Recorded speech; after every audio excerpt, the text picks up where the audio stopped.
তো ইফতারের সময় লেটুস পাতা দিয়ে এই সসটা খুব মজার,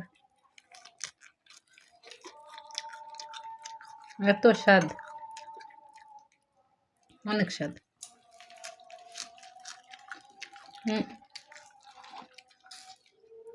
বেগুনি দিয়ে এই একটা সস হলে সব খাওয়া যাবে।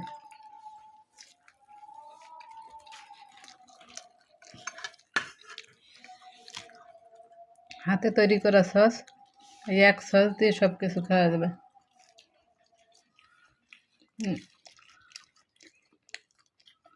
ইফতারিতে কিন্তু একটু স্যালাদ খেতেই হয়, তো লেটুস পাতাটা তার ভিতরে সব থেকে বেস্ট। আর লেটুস পাতাটা শুধু খাওয়া যায় না, এই সসটা হলে এক প্লেট লেটুস পাতা 1 মিনিটে সেবার করে দিয়ে দেবে। ওটা হচ্ছে সরিষা দিয়ে বানানো।